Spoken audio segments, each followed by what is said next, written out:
Meron pong bagong video na inilabas si Crypto News Now na talaga namang nakakapukaw ng atensyon para sa mga nag-hold ng Pi coins.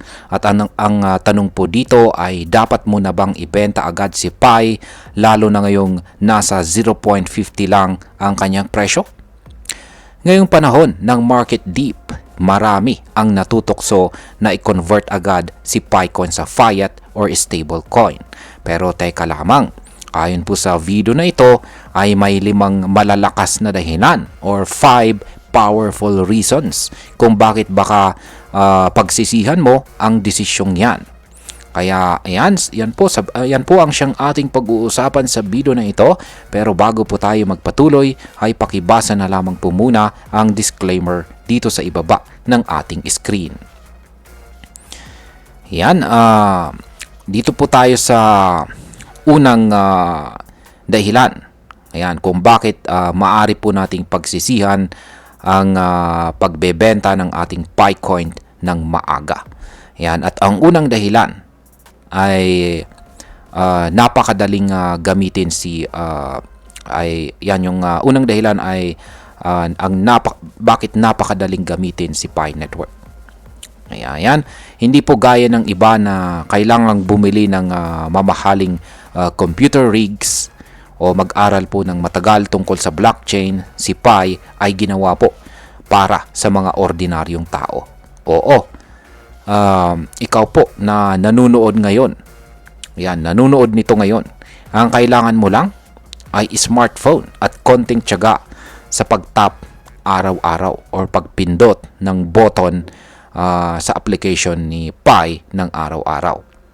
Kaya imagine mo, sa sobrang daling gamitin ni Pi, nakapag-ipon ka na. Maaari ka pong nakapag-ipon na po ang Pi ng 60 million na users sa buong mundo. Hindi lang ito basta-bastang bilang. Ito po ay patunay na may tiwala ang mga karaniwang tao sa project na ito. At dahil ganito kadaling gamitin si Pi, mas malaki ang tsansa po niyang sumikat sa mass adoption kumpara sa mga mas komplikadong crypto. Ang pangalawang dahilan kung bakit maari mong pagsisihan ang maagang pagbenta kay Pi Network ay totoong may heart or may puso ang community ni Pi. Ayan, kung iisipin mo, karamihan ng mga crypto projects ngayon ay puro hype, puro profit, pero kulang po sa koneksyon. Kay Pi ay iba. Sa video ay binanggit po ang isang kwento kung saan ang isang user ay natulungan ng mga kapwa Pi users sa gitna ng isang personal na problema. Imagine mo, hindi sila magkakilala in real life. Pero dahil pareho po silang Pi Network members, nagkaroon ng tulungan at malasakit. Ibig pong sabihin si Pi ay hindi lamang po tungkol sa coins. Isa siyang community na may puso. Isa itong social experiment na gumagana.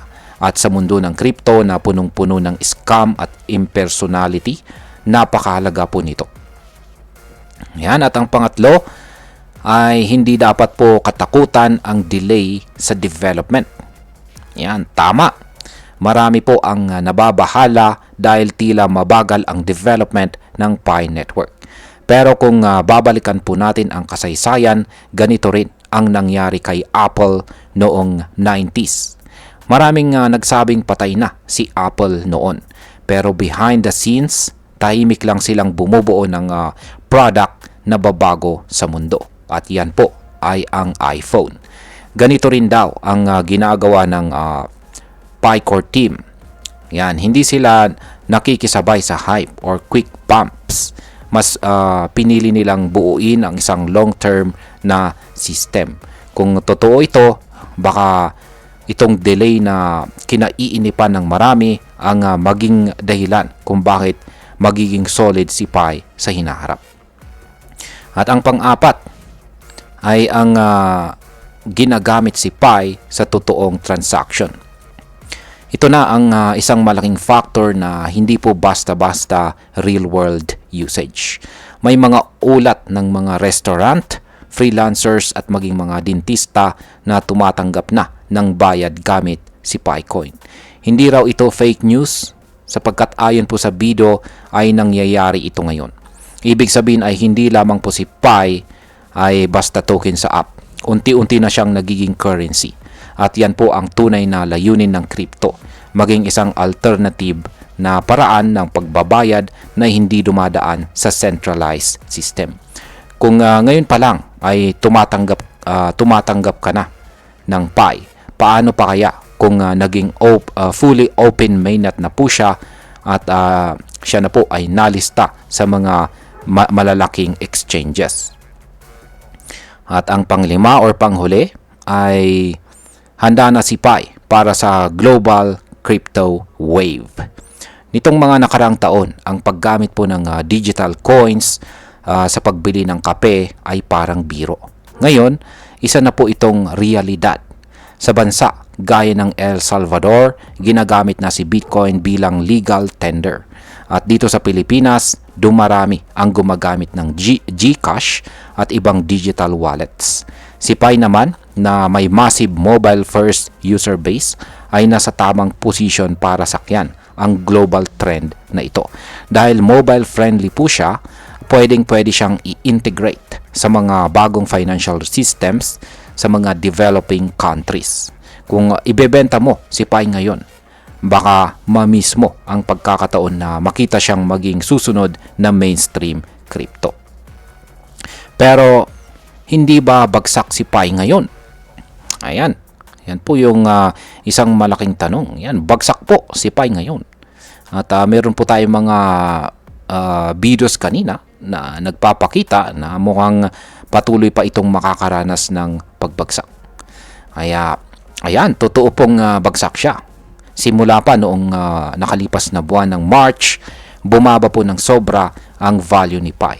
Lampas po sa 83% mula sa pinakamataas nitong presyo. Marami pong na-hold sa taas at ngayon ay masakit ang bagsak. Kaya hindi natin masisisi ang mga gustong mag-cut loss. Pero tandaan natin, halos lahat ng major cryptos ay dumaan po sa ganitong cycle. Si Ethereum, si Bitcoin, si Solana, lahat po yan ay dumaan sa matinding bearish periods. Kaya ang tanong ay, naniniwala ka pa ba sa long-term vision? At kung oo, baka ito ang perfect time para mag-hodl at hindi po magbenta. Ayan. Ngayon ay pag-usapan na po natin ang posibleng epekto nito para sa atin bilang mga Pinoy crypto holders ni Pi Network. Para sa atin dito sa Pilipinas, malaking bagay ang paglabas ng ganitong impormasyon dahil karamihan sa mga Pi users dito ay hindi naman po rich investors.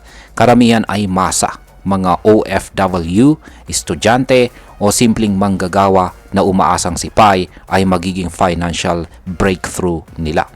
Kung totoo po ang sinasabi sa video na si Pi ay may potensyal bilang global currency na accessible sa masa, then tayong mga Pinoy ay isa sa mga pinaka-ready sa adoption. Dahil madali po tayong matuto sa tech, mahilig po tayo sa mobile apps, at sanay tayong makipag-community, ayan, tayo po ang isa po tayo sa makikinabang. Pero dapat din nating tandaan na may risk pa rin. Hindi porket malaki ang potensyal ay sigurado na ang success. Kaya importante pa rin po ang due diligence, tamang research at saka disiplina sa pag-hold. At bilang panghuli, ang masasabi ko naman tungkol dito ay sa tingin ko, si Pi ay isang napaka-interesting na project. Hindi po siya katulad ng ibang coin na biglang sumulpot at sumabog. Matagal na siyang hinintay at dumaan po siya sa maraming proseso. Tulad po ng testnet, closed mainnet, yan, at ngayon ay patungo na po sa kanyang fully open mainnet. Sa mga hindi pa nakakalam ay sa kasalukuyan ay partially open pa lamang po ang mainnet ni Pi Network. Ngayon ay hindi po siya instant pero maingat ang approach, at kung totoo nga na may real world adoption na siya kahit hindi pa listed sa mga major exchanges, then may possibility na maging game changer si Pi sa mga susunod na taon. Kaya Yan, ang payo ko ay kung nag-hold ka po ng PAI ngayon at wala ka namang malaking puhunan, baka mas maganda kung pag-aralan mo pa ito at hintayin ang tamang timing. Kasi kung totoo ang sinasabi ng Crypto News Now, baka ang pagbebenta mo ngayon ay isa sa mga bagay na pagsisihan mo sa hinaharap. At ayun, hanggang dito na lamang po tayo sa video na ito mga ka-crypto. Marami pong salamat sa panonood. Ingat po tayo lagi at God bless po sa ating lahat.